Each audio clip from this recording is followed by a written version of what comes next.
नमस्कार। वैसे तो मैं दिल्ली में रहता हूं, तो आप मुझे कनॉट प्लेस से माहौल क्या है करते देखते ही हैं। आज फिर मैं दिल्ली में आया और कल ही दिल्ली का जो परसों दिल्ली सेवा बिल संसद में पास हुआ है, जिसका परिणाम ये है कि दिल्ली के एलजी ही अब उसके बॉस होंगे, जैसा उस बिल में है। तो मैं आज जहाँ पर आया हूँ, जहाँ पर रोज़ आके माहौल क्या है करता हूँ, तो यहाँ हालात कुछ बदले से हैं। ये देखिए, ये मंदिर भी इसकी सफाई सफ़ेदी, यहाँ देखिए सफाई के काम हो रहे हैं। और मैंने देखा कि जहाँ जहाँ मैं लोगों से बात करता रहता हूँ, ये पूरा इलाका, ये गमले आके रख गए, ये फूल पत्ती सज गई, ये पूरा देखिए कितना सफाई है।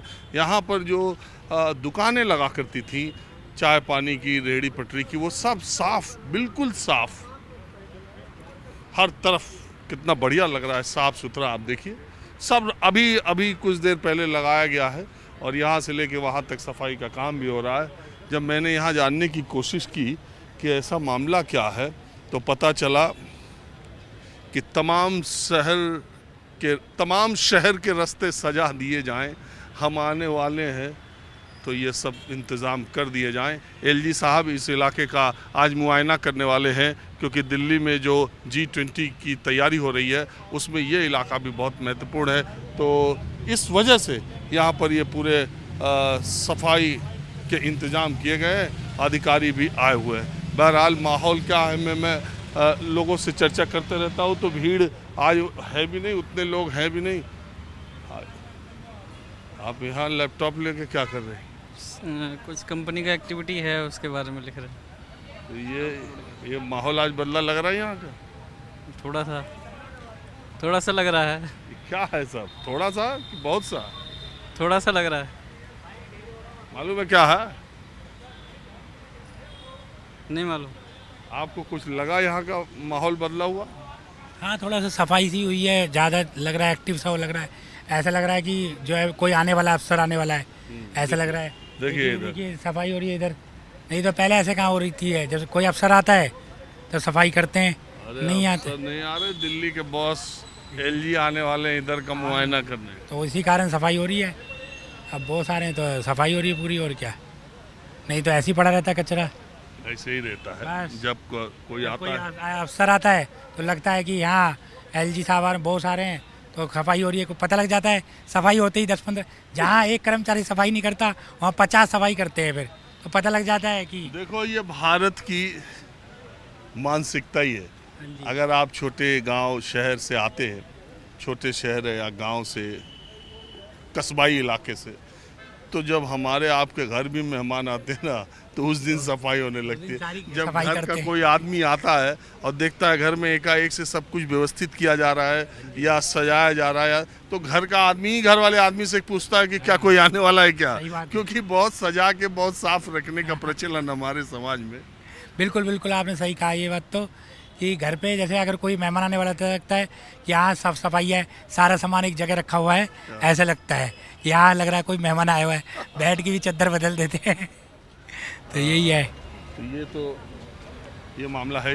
बहरहाल मैं बिल्कुल आम लोगों से चर्चा करता रहता हूँ बिल्कुल बिल्कुल। और चलते नहीं, फिरते। आपका देखा है हमने, कई बार देखा है न्यूज़ में, और अच्छा लगता है कि देख के आपका, कि आप एकदम बिल्कुल बेझिझक होके सब कुछ पूछते हैं और बिंदास पूछते हैं एकदम। बिंदास और आम पूछ- लोगों से ही पूछते हैं। और आम लोगों से। हाँ, वो मैंने हम कावड़ चल- वाला भी देखा है आपका। हाँ? कावड़ वाला जो था रोड पे, हाँ, कावड़िया हाँ, जो। कावड़ी वाला मैंने देखा था, वो सब देखा था मैंने आपका। तो मैं तो ऐसे ही चलते फिरते हाँ, पूछता रहता हूँ।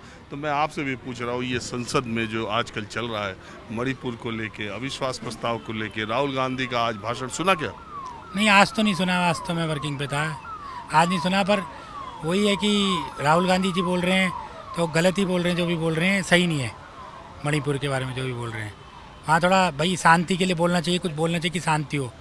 ये मैसेज देना चाहिए सब नेताओं को, कम से कम मैसेज देना उन्होंने चाहिए। कहा कि अगर आप भारत की सेना लगा देते उसका, तो ये मणिपुर एक दिन में शांत हो जाता। लेकिन मणिपुर को सरकार ने बांट दिया दो हिस्सों में, दो जो समुदाय हैं दोनों में बांट दिया। सरकार को विफल उन्होंने साबित करने की कोशिश की लोकसभा में। लेकिन हुआ ये कि जब वो भाषण दे के जा रहे थे, हाँ। उन्होंने कुछ इशारा किया तो स्मृति ईरानी ने कहा कि उन्होंने फ्लाइंग किस करके महिला सांसदों का अपमान किया, और कहाँ बात मणिपुर पे होनी चाहिए, कहाँ बात अविश्वास प्रस्ताव पे होनी चाहिए, महिला सांसदों ने स्पीकर को शिकायत कर दी। अब ये चर्चा चलने लगी कि उन्होंने ऐसा इशारा क्यों किया, ऐसा ये क्यों किया। वही है, राज्यसभा या लोकसभा में फालतू की बातें होती हैं, ये नहीं कि काम की बात हो। कम से कम जहाँ लड़ाई हो रही है, कुछ हो रहा है, कम से कम शांति से थोड़ा सा उसके बारे में सारे नेताओं को एक साथ मिलके, ये नहीं है कि कोई पक्ष का या विपक्ष का, उसको शांति से भाई एक ये है कि एक सद्भावना के लिए उसके लिए बोलना चाहिए कि कम से कम सद्भावना हो, कुछ हो। तो मणिपुर में आप मानते हैं सरकार की विफलता है, या आपको लगता है कि सही रास्ते पर? पक्ष का विपक्ष का दोनों की विफलता है भाई, दोनों को साथ देना चाहिए। जहाँ पक्ष है वहाँ भी उसको भी विफल है ही, और विपक्ष है उसको भी साथ देना चाहिए। भाई हमारे घर में अगर कुछ दिक्कत है तो दोनों, यार हमको मालूम है आपको मणिपुर के बारे में ज़्यादा जानकारी है नहीं, ये जानकारी नहीं, कम जानकारी है थोड़ा उसकी। ये भी बड़ा देश का दुर्भाग्य है, सबके हाथ में फ़ोन है, लेकिन लोगों को जानकारी का अभाव है कि वहाँ कितनी हालात ख़राब हैं। आपको मणिपुर के बारे में जानकारी है? बस मीडिया से ही जानकारी मिल रही है भाई साहब। पूरी कारण क्या है, पूरी दिक्कत क्या है? दिक्कत तो सारा प्रशासन फेल है, प्रशासन फेल है, 80 तक डबल इंजन की सरकार फेल हुई पड़ी है वहाँ के लिए। तो वो तो कह रहे हैं कि ये पहले की भी प्रॉब्लम थी, इंटरनेशनल प्रॉब्लम भी थी। इंटरनेशनल थोप दो, कुछ थोप दो, अपनी देखो ना, जो 5 साल 4 साल से देख रहे हो, अपनी देखो ना, दूसरे पे क्यों थोप रहे हो। ये संसद में जो राहुल गांधी के भाषण के बारे में जानकारी है? ना आज की मुझे नहीं है, कल तो गया ने दिखा, आज का नहीं, सुनूँगा शाम को, कल बताऊँगा। और फिर कल हम मिले ना मिले? मिलोगे, मुझे मिलोगे, क्यों नहीं मिलोगे, वहीं ढूंढ लूँगा जहाँ भी होगे। आपका ही तो एक फैन बार, हूँ, हाँ? आपका ही फैन हूँ मैं। अरे बहुत शुक्रिया, किसी का नहीं। चलिए बहुत शुक्रिया। एक बात आप बताइए, अभी जो माहौल देश में चल रहा है इंडिया और एनडीए को लेकर के, ये घमंडिया, और ये अभी देख रहे हैं पाकिस्तान, चाइना, क्या क्या जिक्र होने लगा, उसको आप कैसे देखते हैं? आपका इंडिया मार देगा दाव, मार देगा दाव। अब कह लेना 3-4 महीने का खेल है, अभी पता लग जाएगा। अभी नवंबर में ऐसा पता लग जाएगा, याद करेंगे सब सब याद करेंगे नवंबर में। अच्छा, ये जो 3 राज्यों के चुनाव, पता लग जाएगा सब। आप कांग्रेस से? ना, किसी से ना, मैं तो कहीं हुई ना, यही हूँ, रहता चलता। हाँ जी, रुकिए, बोलेंगे बाबूजी, बोलेंगे हमारे बाबूजी बोलेंगे, बाबूजी भी बोलेंगे, आप भी बोलेंगे।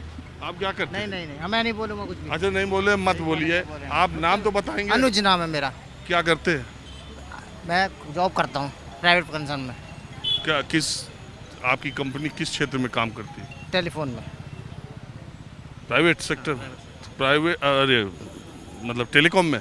तो टेलीकॉम सेक्टर का विकास कैसा चल रहा है? विकास सही चल रहा है, बस कहते हैं कुछ टेलीकॉम की जो बड़ी कंपनियां, उन्होंने छोटी टेक ओवर कर लिया, छोटे छोटे वो छोटी मछलियों का काम काम खत्म कर दिया। हाँ? हाँ, और सरकारी जो टेलीकॉम कंपनियां, तो खत्म ही कर दी सबने मिलके। हाँ? सरकारी तो खत्म ही कर दी सबने मिलके। तो आपकी कंपनी को बड़ी कंपनी ने खरीदा कि हाँ, बड़ी कंपनी ने खरीद लिया, हम उसमें आ गए। नहीं? उसमें नौकरी लोगों की गई भी? नौकरी गई है, बहुत लोगों की गई है। उन लोगों को कहीं मिली? नहीं मिली, वो ऐसी कहीं दुकान खोल खोल के बेच रहे हैं, सिम, कोई सिम बेच रहे हैं, कोई कुछ कर रहा है, कोई कुछ कर रहा है, कोई कुछ कर रहा है। तो आपके सेक्टर में बेरोजगारी बढ़ी है या रोजगार मिला? बेरोजगारी बढ़ी है। आपकी तनख्वाह पिछले 10 सालों में वो बढ़ी है, वही नहीं है? बढ़ी, हाँ? नहीं बढ़ी। जो चल रहा है सही चल रहा है। चलो, ये सरकार का काम कैसा है? ठीक है सरकार का काम। हाँ? सरकार का काम ठीक है, सरकार का क्या काम है? सरकार का काम कुछ नहीं है, खब बेकार है सरकार का काम। कैसे? कुछ नहीं है सरकार का काम, कुछ नहीं, कुछ नहीं है सरकार का काम, सरकार के खिलाफ कुछ नहीं है सरकार का काम। अच्छा, तो अब आप तो बोली थी बाबूजी से पूछे, बाबूजी आप क्या बोलना चाह रहे? कुछ नहीं बोलना जी, बस हमारी तो उम्र बीत गई, हमारी तो कट गई। अब जो आगे आने वाली जनरेशन है वो उसका भगवान मालिक है। क्या है, देश तो 5वीं, आगे आने वाली जनरेशन, अरे बाबूजी सुनिए, 5वीं अर्थव्यवस्था पहुंच अरे गई। कद्दू की 5वीं, कद्दू की बनेगी 5वीं अर्थव्यवस्था। जो थी वही नहीं रही, जो थी वही नहीं रही। देश इतना तेज तरक्की कर रहा है। किसने कह दिया?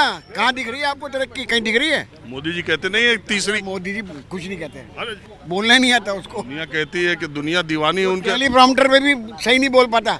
अरे दुनिया कहती है कि इतने अच्छे वक्ता, इतने लोकप्रिय है आप। कुछ नहीं, कुछ नहीं, कुछ आप नहीं। किस पार्टी के? मैं किसी पार्टी का नहीं हूँ भैया, मैं तो भैया बीतने वाला हूँ। अब मेरी 84 साल उम्र है, अब क्या पता है अभी तो आप लग रहा है कि रिटायरमेंट, यूँ 2 साल जीऊँ। अरे अभी तो लग रहा है रिटायर भी नहीं हुए आप। वो ये तो खंडहर बता रहे हैं, इमारत बुलंद थी। लेकिन अब छोड़िए बात, ये 84 साल में आपके स्वास्थ्य का राज क्या है? पर राज ये है कि भैया अकेला हूँ, स्वस्थ रहने के लिए अकेला रहना जरूरी है। बिल्कुल जरूरी है। सारे काम खुद करने पड़ेंगे तो वो लोग तो होगी ना। कहें कि परिवार बुढ़ापे में काम आए, आप कह रहे हैं कि परिवार है मेरा, लेकिन यहाँ कोई नहीं है, सब विदेश में है। बच्चे हैं वो विदेश में, मिसेज की 23 साल पहले डेथ हो गई। तो आपका हालचाल लेते हैं? बिल्कुल लेते हैं, क्यों नहीं लेते हैं। आप लखनऊ से? नहीं, मैं मेरठ से हूँ। चिकन का कुर्ता पहने थे तब मुझे लगा कि नहीं, ये तो शौक है, लखनऊ पढ़ा हूँ मैं। हाँ मैं समझ गया, लखनऊ। हाँ? पढ़ा हूँ लखनऊ। तो ये हमको मिजाज आपका लग गया, कुछ लखनऊ से लगाव है आपका। नहीं, पढ़ा हूँ मैं लखनऊ, 1 साल रहा हूँ मालवीय नगर में। तो एक बात बताइए, लोग आपकी उम्र के तो ज़्यादातर ये मान रहे हैं कि देश बड़ा हिंदुत्व के रास्ते पे जा रहा है, बड़ा विकास के। मुझे बताओ हिंदुत्व का मतलब क्या है। हिंदू आज भी 80% है, और इनके आने के पहले तो हिंदू सुरक्षित था, अब हिंदू मुश्किल में आ गया। कैसे आ गया भाई, मुझे आप खुद बताओ। 80 खड़े हों हिंदू और 20 खड़े हों मुसलमान, तो मुसलमान क्या करेगा हिंदू का। ये तो सब हमेशा से रहते आए। नहीं, वो हमेशा से बड़े प्यार से रहते आए हैं। नहीं, उतना भी प्यार तो नहीं था। नहीं, तो बहुत ये बात नहीं। अच्छा, आप ये मानते हैं कि जो मुस्लिम तुष्टीकरण की राजनीति पहले के पार्टियों ने की, उसकी वजह से बीजेपी को, या अभी की पहले की पार्टियों ने की नहीं है, बल्कि पहले की पार्टियों ने, कांग्रेस ने क्या किया, कांग्रेस ने कभी इनको ऊपर नहीं उठने दिया, मोहम्मद को कभी नहीं उठने दिया।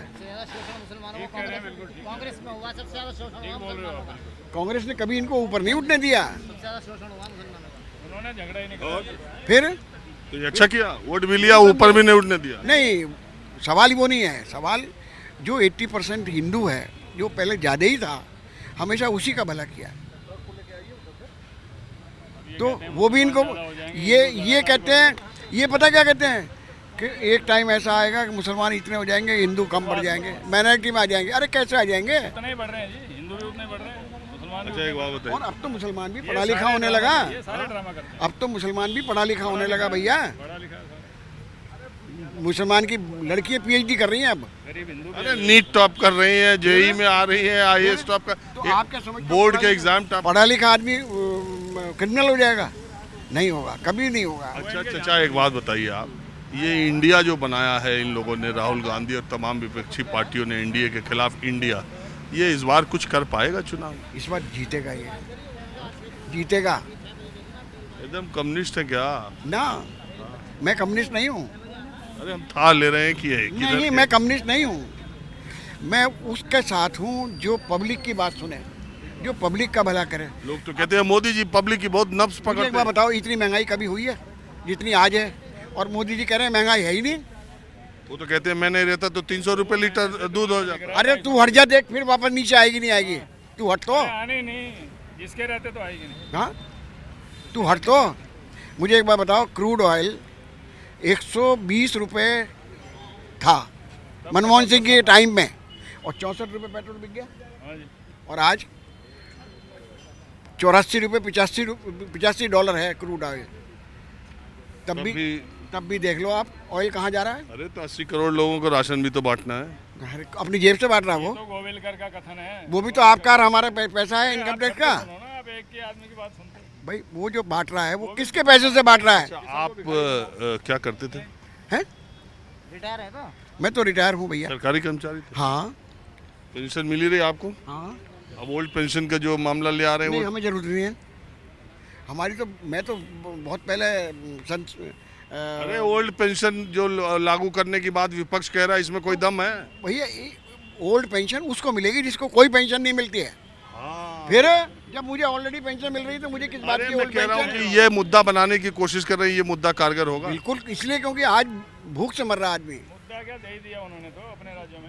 आज आदमी भूख से मर रहा है। अच्छा, आपने बात की, आपने देखा कल आज़ाद मंडी की वो थी, वहाँ पर ठेले वाला अपने बेटे के साथ आता है, वो टमाटर वाला। टमाटर वाला। हाँ, 1000 फिर रुपया लेके जो। फिर उसके बाद पैसे नहीं है सब्जी खरीदने को, उसको खाना नहीं मिल रहा बेचारे को। खाना तो हमारी आधारभूत डिमांड है। देश तो वो है कि चलिए ठीक है, आपने बात की, इसका बहुत शुक्रिया अंकल। अब मैं जरा कुछ और लोगों से बात करता हूँ। राहुल गांधी संसद में भाषण दें और विवाद न हो, ऐसा हो ही नहीं सकता। उनके भाषण खत्म करके जाने के बाद उनके इशारे पर स्मृति ईरानी ने उनको आड़े हाथ लिया और उन पर जोरदार हमले किए। राहुल गांधी के भाषण के दौरान कांग्रेस पार्टी ने ये कहा, बाद में ये आरोप लगाया कि संसद टीवी जिस पर की लोकसभा की कार्यवाही का सीधा प्रसारण हो रहा था, राहुल गांधी के करीब 35-36 मिनट के भाषण में ज़्यादातर वक्त कैमरा उन पर न फोकस होकर के लोकसभा स्पीकर पर था और इसलिए इस तरह से राहुल गांधी की बातों को थोड़ा कमतर करने की कोशिश की गई। और शाम होते होते गृह मंत्री अमित शाह ने इस पूरे अविश्वास प्रस्ताव की बहस में हस्तक्षेप किया और अमित शाह ने कहा कि ये जो अविश्वास प्रस्ताव है वो पॉलिटिकली मोटिवेटेड है, जनता को भ्रमित करने के लिए लाया गया है और इसका कोई मतलब इसलिए भी नहीं है कि सदन का विश्वास भी हमारी सरकार के साथ है और जनता का विश्वास भी हमारी सरकार के साथ है। करीब आधे घंटे शुरुआती जब मैं ये कार्यक्रम रिकॉर्ड कर रहा हूँ तो उनका 35 मिनट के करीब भाषण हो चुका था, जिसमें वो मोदी सरकार की तमाम उपलब्धियों के बारे में बातचीत कर रहे थे। अभी 35 मिनट तक उन्होंने मणिपुर का जिक्र नहीं किया, जिस पर की चर्चा होनी है और जिस पर कि राहुल गांधी ने जोरदार तरीके से मोदी सरकार पर हमला भी किया। बाद में हो सकता है वो इस पर बोले, लेकिन मैं इस वक्त आम जनता के बीच में ये जानने की कोशिश कर रहा हूँ कि संसद में जो कुछ भी चल रहा है, क्या वो 2024 के लिए सत्ता पक्ष और विपक्ष की तरफ से इस सेशन का इस्तेमाल एक चुनावी मैदान के लिए किया जा रहा है। 2024 की बिसात बिछाई जा रही है। मेरे साथ कुछ और लोग यहाँ पर आम लोग बिल्कुल हैं। आपका नाम क्या है? जयप्रकाश। जयप्रकाश जी, ये जो सेशन है इस बार का, आपको ऐसा लग रहा है कि अब एक सेशन और होगा ज़्यादा से ज़्यादा, उसके बाद चुनाव हो जाएंगे, आपको लग रहा है कि ये पूरा जो हल्ला हंगामा हो रहा है ये सब 24 के निगाहों में रख के हो रहा है? नहीं है, तैयारी वही है और कोई सरकार का ध्यान अपनी तरफ खींच रहा है और कोई मुद्दों से भटकाने की कोशिश कर रहा है, बस फ़र्क यही है। और 2024 के चुनाव में और 2019 के चुनाव में बहुत फ़र्क रहेगा। कैसे फ़र्क? इसलिए रहेगा कि अब वो चीज़ों को लोग समझ गए हैं। जिस चीज़ को 2014 में ले आए, फिर 2019 में ले आए, वो नित्य नए नए प्रयोग, नए नए नारे देते हैं, लेकिन जो पुराने विपक्ष वाले भी क्या कर रहे हैं, पुरानी बोतल में नई शराब, यूपीए को इंडिया बना दिया, इसी से ये ताकतवर हो गए? नहीं, इसी से ताकतवर तो नहीं हो गया, लेकिन चीज़ें उसमें बहुत सी बढ़ी हैं, ताकत उसमें बढ़ी है, तो ताकत तो वो भी बढ़ाए हैं अपनी। जो पार्लियामेंट में कहते थे एक अकेला और एनडीए की कभी बैठक नहीं किया उन्होंने, मुझे तो नहीं याद है कभी बैठक होती थी, तो उन्होंने अभी एनडीए को याद किया है। 38 लोग हो गए हैं वो लोग, तो ताकत तो वो भी बढ़ाए हैं और कोई भी रहेगा अपोजिशन भी ताकत बढ़ाएगी। आपको लगता है ये अविश्वास प्रस्ताव, जैसा गृह मंत्री कह रहे हैं कि ये पॉलिटिकली मोटिवेटेड है, जनता को भ्रमित करने के लिए, लेकिन जनता अभी बिल्कुल मोदी जी के साथ है और सरकार के साथ है, अभी उसका विश्वास है? नहीं, मेरे ख्याल से जनता समझ रही है इन सब चीज़ों को। अविश्वास प्रस्ताव में जो नंबर का खेल है वो तो सबको समझ में आ रहा है, उसमें कोई दिक्कत नहीं है, लेकिन अगर वो चर्चा से नहीं भागते, जो जिस नियम पर वो चर्चा कराना चाहते हैं और जिस नियम पर विपक्ष चर्चा चाहती है, तो ले आए अविश्वास प्रस्ताव। अब तो बोल ही रहे हैं, अपनी बात रख ही रहे हैं, तो ठीक है, अपनी बात कहेंगे। अभी 2 दिन के जो अविश्वास प्रस्ताव की चर्चा में आपको कौन भारी कौन कमजोर लग रहा? अब भारी कमजोर का आकलन जनता करेगी। और आप बताइए। इस 2 दिन से जो संसद में मणिपुर पर चर्चा होनी है, जो नहीं हो रही, कोई भी नेता उठता है 45 मिनट के लिए सुप्रिया सुले बोली या और कोई बोला, सिर्फ मात्र 3 मिनट के लिए, चाहे पक्ष हो चाहे विपक्ष हो, मणिपुर पर बात सिर्फ 3 मिनट के लिए की गई और इससे ज़्यादा किसी ने नहीं करी। आज राहुल गांधी ने जब पूरी बात करी, अपना जितना पूरा भी व्यक्तित्व दिया, सारा का सारा मणिपुर के ऊपर दिया। इस बात के लिए इन लोगों को परेशानी है और मेन बात यह है कि जो मेन मुद्दे हैं उनको भटकाना ही बीजेपी का काम रह गया। अब आज आम आदमी बीजेपी वाले कह रहे हैं कि ये जनता को ये विपक्ष वाले भटका रहे हैं, बीजेपी ही भटका रही है। अभी मानते ये जो कह रहे हैं, मानते आप? किस बारे में बात पूछना चाहते हो ये पूछो। अरे मैं कह रहा हूँ ये जो अविश्वास प्रस्ताव, यही संसद 1 किलोमीटर भी दूर नहीं है, अमित शाह कह रहे हैं कि आप जनता को भटकाने के लिए केवल अविश्वास प्रस्ताव लाए? जनता का विश्वास तो हमारे पे है ही। ये जो प्रस्ताव आया है ये इनका एक तरीका गलत है। जिस तरह से इन्होंने प्रस्ताव लाए हैं लोकतंत्र के लिए शर्म की बात है। और इस देश के अंदर ऐसा नहीं होता कि केंद्र सरकार आती है तो राज्य सरकार के ऊपर हुकूमत करे। ये बहुत ही निर्दयनीय है लोकतंत्र। अरे वो तो आप दिल्ली वाले बिल पे चले गए क्या? उसकी तो है प्रस्ताव, उसकी तो है। नहीं, अविश्वास प्रस्ताव जो चर्चा हो रहा है। विश्वास प्रस्ताव है। अच्छा चलिए छोड़िए, दिल्ली वाले में क्या आप मानते हैं कि दिल्ली वाला जो बिल था, उसी के पास हाँ, तो उसमें आप किसको सही मानते हैं, बीजेपी को, केजरीवाल को?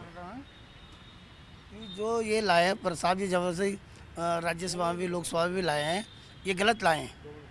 हर राज्य का अलग अलग मैटर होता है, हर राज्य का एक ही होता है। केंद्र सरकार का ऐसा नहीं होता, राज्य सरकार करती है। चलो भाई आप बताओ यार, आप नए आदमी हो, मैं तो सबसे पूछता रहता हूँ। अभी बताओ देश में किसके ऊपर जनता का विश्वास ज़्यादा है?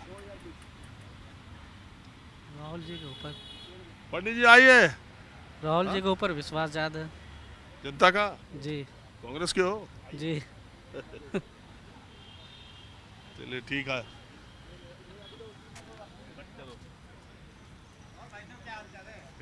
चलो शुरू करो। हाँ जी बोलिए। कहाँ दो पंडित जी लोगों को लेके आप जा रहे हैं? मित्र हैं अपने। अरे महाराज जी को लिए घूम रहे हैं, पंडित हाँ? घूम रहे हैं। महाराज जी बताएं आप। नहीं, हम क्या बताएं, उनसे पूछो पहले अपने मित्र से, हम तो जब बताएंगे। ये कह रहे हैं आपके मित्र हैं? अरे हम मित्र ही हैं, सब मित्र ही हैं। भाई हैं हिंदुस्तान में, सब अपने देश के सब भाई बंधु हैं आपस में। क्या चल रहा है देश में माहौल? देश में माहौल तो बढ़िया ही चल रहा है। ये अविश्वास प्रस्ताव मोदी जी के सरकार के खिलाफ विपक्ष जो लाया है, उसको पंडित जी आप, स्वामी जी क्या मानते हैं? स्वामी जी क्या मानते हैं? जो विपक्ष लेकर आया है सही लेकर आए, वो करो उस पर काम। पूरी जनता इस समय बीजेपी से परेशान है, मोदी के खिलाफ है, कोई सुनवाई नहीं हो रही, कोई कर ही नहीं रहा कुछ भी। सन्यासी परेशान है, हम खुद परेशान हैं। सन्यासी तो बम बम है, हिंदुत्व का कहाँ है? कहाँ बम बम? हिंदुत्व का मामला नहीं है, हम सनातनी के लिए लड़ रहे हैं। कौन कह रहा है हिंदू? अगर कोई भी कह रहा है, कौन से शास्त्र में लिख रहा है कोई ब्राह्मण है तो आए हमारे सामने। हिंदू कहीं कुछ नहीं है, सनातनी है हम। और सनातनी का मतलब है कि सब का सम्मान, वो हिंदू हो, मुस्लिम हो, सिख हो, ईसाई हो, बौद्धिस्ट हो, कोई भी हो, सबका सम्मान है। गलत बोल रहे हैं जो भी बोल रहे हैं। किस पार्टी में आप हैं? जूना अखाड़े से सन्यासी हैं भैया, हमें पार्टी से क्या मतलब। तो ज़्यादातर साधु सन्यासी तो उधर ही हैं। किधर ही हैं? किधर हैं? जिधर राम मंदिर बन रहा है। राम मंदिर कहाँ बन रहा है? देश में बन रहा है, देश में सबके लिए बन रहा है। कहाँ बन रहा है राम मंदिर? पाकिस्तान बन रहा है? कहाँ बन रहा है बताइए? अयोध्या में जो राम मंदिर बन रहा है, पूरे देश के साधु सन्यासी कहते हैं कि हिंदुत्व का जो 9-10 साल में काम, वो सनातनी है। किसी भी शास्त्र में हिंदू शब्द नहीं है लिखा हुआ। और भैया पत्रकार बंधु जितने भी न्यूज़ चैनल वाले हैं, अगर वो सुन रहे हैं तो सब सच्चाई पे चलो, अच्छाई पे चलो। लोग बाग तुम्हें देखते हैं, तुम्हारी बातें सुनते हैं, तुम्हें अपनी ताकत मानते हैं। ये नहीं कि कुछ कर लिया, कुछ इधर भाग लिए, कहीं कुछ कर लिया, उसको समझो बात को, है ना। हम पैदल घूम रहे हैं क्योंकि हम अपनी कमाई से चल रहे हैं। झोला उठा के मांग मांग के घूमे क्या? तो बाबा लोग पर भी तो बहुत देख रहे हैं, आरोप लग रहा है। जो बन रहे हैं वो भैया ऐसी गाड़ी में घूम रहे हैं ना, वो झंडे उठाए घूम रहे हैं। हमें झंडे उठाने की क्या जरूरत है? हम देश के लिए लड़ रहे हैं। हमारे से कोई बंद पड़ता, हम उसके लिए काम करते हैं, हम चलेंगे। आपको ज़रूरत पड़ेगी आपके साथ चलेंगे, बताओ। पैदल चलेंगे, है ना, देश के लिए चलेंगे। देश के तो लिए। देश, जो लोग कहते हैं कि देश में बड़ा नफरत का माहौल है। हाँ, बिल्कुल है, बिल्कुल है। हो सकता है कि कल को बीजेपी गवर्नमेंट अगर उतर जाए तो हमें तो लोग भाग चलते चलते ना ख़त्म कर देना। बाबा को मारो इससे पहले। कहाँ भाग रहा है ये? इन्होंने बड़ा हमारा खून पिया। बाबा ने किसका खून पिया? बाबा ने किसको जाकर बोला हिंदू मुस्लिम? बाबा ने किसको बोला? हमने किसको बोला है? किसी और बाबा ने किसी को बोला मंच पे? सब सनातनी है, सब बराबर हैं, सब भाई। एक बार हरिद्वार में हिंदू धर्म सम्मेलन हुआ था, देखिए क्या क्या बात बोला था। बोलने से क्या जा रहा है? बोलने को सब बोल रहे हैं, बोलने से कुछ नहीं हो रहा। सच्चाई क्या है? बोलने से क्या हो रहा है? कॉफ़ी वॉफ़ी पियो, चाय पियो। आपका नाम क्या है? विद्या प्रसाद मिश्र। आप किसी राजनीतिक दल से हैं? ना। तो आप पेशे से अध्यापक? प्राध्यापक। प्राध्यापक। हाँ। अतीत की बात है। यही दिल्ली में? दिल्ली में। तो मैं तो ऐसे लोगों को, अब मैंने देखा आप यहाँ खड़े हैं तो मैं राह चलते लोगों से बातचीत करता रहता हूँ, खासकर आज के सियासी और देश के माहौल के बारे में। देश के माहौल के बारे में तो आपको हर प्रांत में जाना पड़ेगा, क्योंकि मैं जाता रहता हूँ। जो खबरें आती हैं वो पूरी तरह से सत्य पर आधारित नहीं होती हैं। और माहौल ठीक है, बाकी इतना बड़ा देश है तो समस्याएं भी बड़ी होंगी, और जब जनसंख्या बहुत है तो समस्याएं ज़्यादा भी होंगी और हैं। लेकिन फिर भी सुधार तो बहुत हुआ है, हर एंगल से हुआ है। राष्ट्रभक्ति बढ़ी है और राष्ट्र का सम्मान बाहर विदेशों में बढ़ा है। उसके अलावा कुछ ऐसी चीज़ें ज़रूर हुई हैं पिछले सालों में सियासी संसार में जो भारत के लिए गौरव की बात है, जैसे धारा 370 का हटना, जैसे जो हमारे धार्मिक स्थल हैं या सांस्कृतिक जगहें हैं उनके लिए सम्मान लौटाने की कोशिश करना। कुछ जगह सफलता मिली है, कुछ जगह नहीं मिली है, वो एक अलग बात है। लेकिन इस कड़वे घूंट को कौन मना कर सकता है कि एक एक आदेश में 1600 2,000 पूजा के स्थान गिरा दिए जाते थे। इस देश का ये कलंकित इतिहास तो रहा ही है ना। तो कम से कम सांस्कृतिक दृष्टि से यथासंभव जितना संभव हो, बिना कोई झगड़ा के, बिना किसी मनमुटाव के और आपस में तर्क के आधारित वार्तालाप करके जो जैसा था उसको वैसा ही यदि हम फिर से पुनर्स्थापित कर सकें सोमनाथ मंदिर की तरह, तो ये हमारी बहुत बड़ी सांस्कृतिक सफलता होगी, राष्ट्रहित में भी होगा। उदाहरण के लिए धारा 370 ये अति आवश्यक था। हमारे बाबू श्यामा प्रसाद मुखर्जी, उन्होंने जान गंवाई और न जाने कितनी कितनी जानें गई हैं। हमारे मतलब आप संघ या बीजेपी से जुड़े? कहीं नहीं, मैं किसी से नहीं जुड़ा, लेकिन भारत से जुड़ा हूँ। ये मेरी जन्मभूमि है, तो इसका चप्पा चप्पा मेरे लिए वृंदावन है, मेरे लिए तीर्थ है। राजनीतिक धारा से नहीं जुड़ा, लेकिन क्या भारतीयता से भी नहीं जुड़ा, क्या राष्ट्रीयता से भी नहीं जुड़ा। हर नागरिक जो है उसे जागरूक होना चाहिए और वो राजनीति से जुड़ा हुआ है। डेमोक्रेसी में हर व्यक्ति राजनेता होता है, हर एक का अपना स्वतंत्र, जो हमें दिखाई देगा राष्ट्र के लिए कल्याणकारी है उसको हम वोट देंगे और दिलवाएंगे, यही होना चाहिए। तो अभी जो देश में जैसे अविश्वास प्रस्ताव हो रहा है, विपक्ष, समूचा विपक्ष ज़्यादातर देखिए एक होने की कोशिश कर रहा है। इंडिया INDIA नाम दिया है, मणिपुर का मुद्दा है। I got the point. ये मणिपुर का मुद्दा तो पीछे है, ये जो अविश्वास प्रस्ताव है, ये जो विपक्ष है ना सारा, ये जो इकट्ठे हुए हैं, ये इनके अंदर ही अविश्वास घुसेड़ा हुआ है, पैदा हुआ है। ये अपने अविश्वास को विश्वास में बदलने के लिए कि हम इनके विरोध में सत्ता के हम क्या इकट्ठे हैं, इस चीज़ को आजमाने के लिए प्रस्ताव पारित किया। समय, लेकिन एक बात बताइए, आज 9 अगस्त है। Let me complete my sentence. ऐसा समय और शक्ति का दुरुपयोग है। जब मालूम है कि डिफीट होनी है, अविश्वास प्रस्ताव का क्या मतलब होता है? ठीक है, अभी ये 9 अगस्त है। आज 9 अगस्त 42 को क्विट इंडिया, भारत छोड़ो शुरू हुआ था। आज मोदी जी ने कहा परिवारवाद क्विट इंडिया, भ्रष्टाचार क्विट इंडिया, जातिवाद क्विट इंडिया। आज नारा दिया उन्होंने। नारा उन्होंने जो दिया, इसका हर एक पढ़े लिखे समझदार देशभक्त व्यक्ति को समर्थन करना चाहिए। उसका कारण ये है, उस समय की ये मांग थी, that was dire need of that period, कि अंग्रेजों भारत छोड़ो। आज हमें कहना चाहिए राष्ट्रद्रोहियों, राष्ट्रद्रोह की भावना हो, तुम अलग हो जाओ। राष्ट्रद्रोही व्यक्ति को मत भगाओ, उसको सुधार लो। जो राष्ट्रद्रोही है, बात बताइए, जब आप परिवारवाद भगाओ कहते हैं, अजीत पवार को ले आके मंत्री बना लेते हैं, आप जब पासवान जी की पूरी फैमिली को ले आकर के अपने में ले आते हैं, आप ओम प्रकाश राजभर को ले आते हैं, जातिवाद की जब बात क्विट इंडिया करते हैं तो संजय निषाद को, ओम प्रकाश राजभर को ले आते हैं। जितने CBI और ED के नोटिस महाराष्ट्र के नेताओं पर थे, करीब करीब वो सब NDA के पाले में आ गए हैं। यही एक आप कहना चाहते हैं भाई? बस देखिए, जहाँ तक जातिवाद का सवाल है, जातिवाद तो मुझे बाबू जगजीवन राम के वो शब्द याद हैं अभी तक कि देखो, ये जातिवाद जो है भारत में घुन की तरह है। ये जन्म पर आधारित होनी ही नहीं चाहिए। मैं एक एक विषय को ले रहा हूँ। देखिए, जब से दुनिया बनी और महाभारत के काल तक इस देश के इतिहास में आप मुझे एक भी नाम बताओ जिसके आगे कोई सरनेम लगा हो। जैसे द्रोणाचार्य, आचार्य उनकी डिग्री है, अगर आप प्रीफिक्स करोगे तो आचार्य द्रोण है, अगर आप सफिक्स करोगे तो द्रोणाचार्य हैं। लेकिन द्रोणाचार्य आज की तरह कोई शुक्ला तिवारी पांडे शुक्ला नहीं है। एक भी नाम आप बताइए भारत के अतीत के इतिहास में जबकि कोई उपनाम लगा हो, कोई जाति सूचक शब्द भी लगा हो। बाद में ये सब बने कुछ गुण के आधार पर, कुछ जगह के स्थान पर, कोई पिता और परिवार के स्थान पर, कुछ गोत्र के आधार पर। तो जन्म पर तो हर कोई शूद्र होता है जन्म से, लेकिन जो पढ़ लिख जाए, अज्ञानता का नाश करे, वो तो ब्राह्मण होना चाहिए।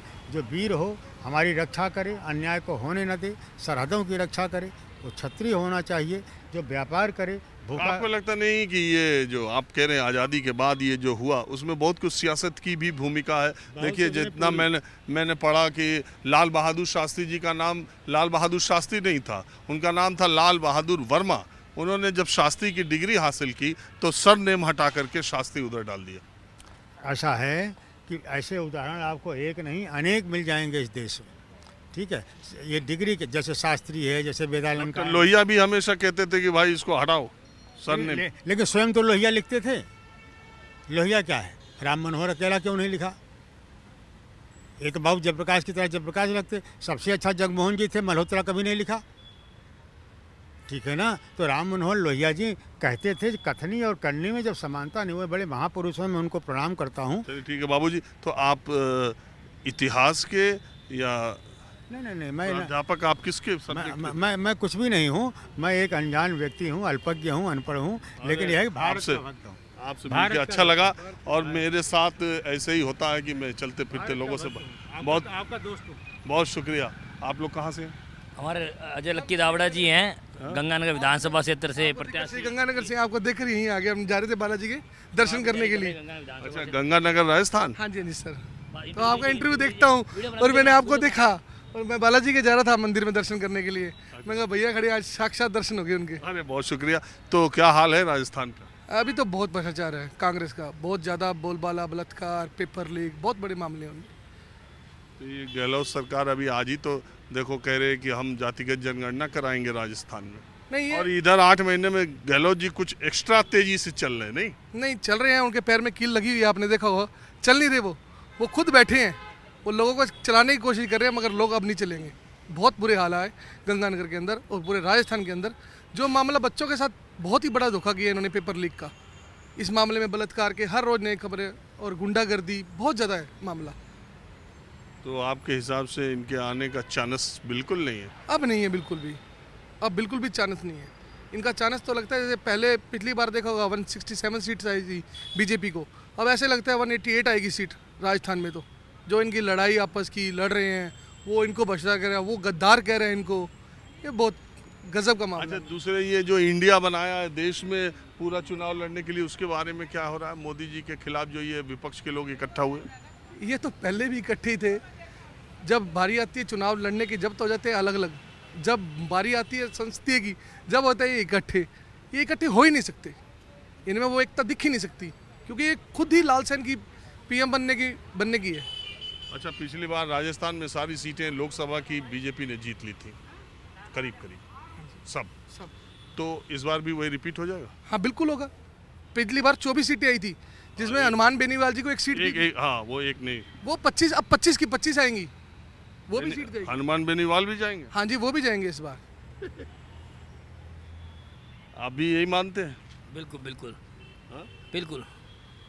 तो बीजेपी का मामला बन रहा है राजस्थान? बिल्कुल 100% बीजेपी पूर्ण बहुमत के साथ अच्छी सीटों के साथ। अच्छा, वसुंधरा जी का चेहरा आगे करने पर या नहीं करने पर? मोदी जी और वसुंधरा जी को साथ लेके चलेंगे तो सीटें आएंगी 180। अगर मान लो किसी को नहीं लेंगे तो भी बहुमत की सरकार बनेगी, और हम वसुंधरा जी के साथ हैं। हम चाहते हैं कि वसुंधरा जी आएँ, कि उनका नेतृत्व बहुत अच्छा है, उन्होंने बहुत अच्छे कार्यकर्ताओं का सम्मान किया है। बाकी पार्टी नेतृत्व समझेगी उसको, हम पार्टी के साथ हैं। आप लोग का बहुत शुक्रिया। माहौल क्या हमें बस आज इतना ही। अगले एपिसोड में किसी दूसरी जगह से फिर मुलाकात होगी। कैमरामैन राणा के साथ राजीव रंजन, न्यूज़ 24 दिल्ली।